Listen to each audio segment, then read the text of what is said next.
All right, so back, looks like about 12 days ago, I started my Pinot Noir. And if you remember, I used Pinot Noir grape concentrate, some black tea for some tannins, yeast nutrient, water, and EC 1118 yeast. Uh, so is it ready? Is it ready for racking?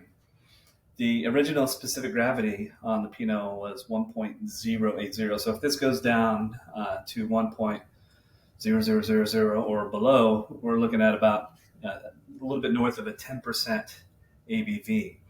Now, you may have saw my YouTube short video where a few days into the fermentation process where my Pinot went a little wild and it exploded. I actually had to replace the airlock and all that sort of thing.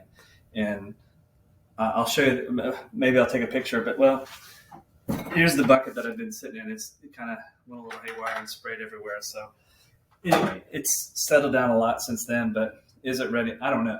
So what I'm going to do now is I'm going to measure the specific gravity to find out where we are, to find out if I need to let it sit a little bit longer or if I'm ready for a racking process. So I've got my cylinder and my hydrometer and my fancy turkey baster. Yes, everything has been sanitized, but I'm going to measure that specific gravity. So hang on one second. I'll be right back with that measurement.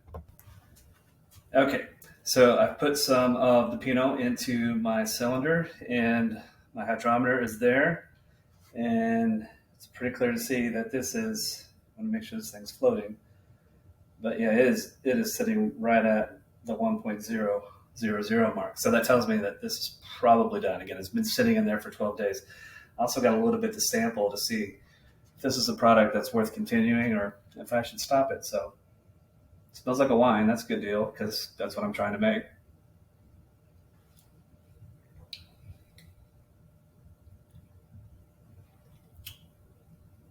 All right, it tastes a little sweet, which when I tasted the Pinot concentrate, it was super sweet. I think it's time to rack. So I'm going to set up my siphon and I'm going to reuse this because everything again has been sanitized, but I'm going to go ahead and siphon this into another container for racking and I'll be right back.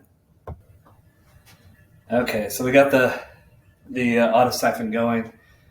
Man, I am not elegant with this. I don't know if there's any special tricks that I'm not gathering, but as you can see, it's quickly being transferred from this. I'm transferring it into another 1 gallon glass container, same type of container.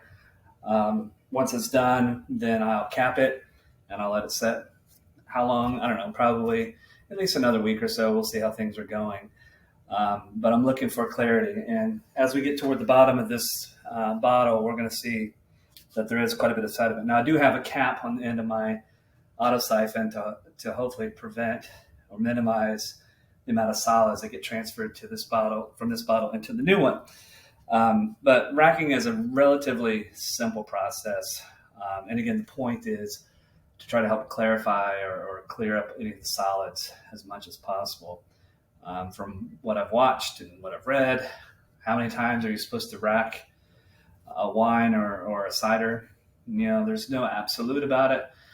Kind of a general rule of thumb, most folks say 2 rackings is good, but I think the blueberry mead that I made the last time, 1 racking was fine. I was ready to bottle, and if you watch that video, you learn that we drank that instead. So we'll see how this goes. We're going to let it sit for a few days. Again, I'm going to cap it with the airlock, and we'll check back in and see how things go.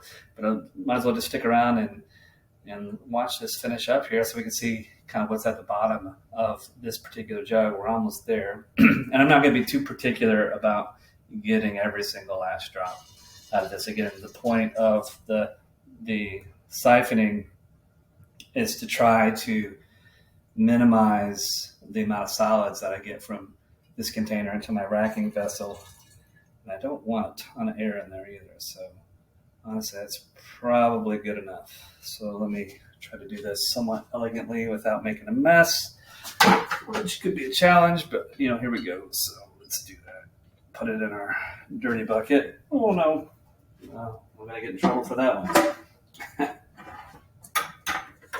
Oh well, I'll clean that up here in a few moments. But you can see, there's kind of a cake here, like a purpley plum looking cake on the bottom of this. So anyway, we got it racked. I'll cap it.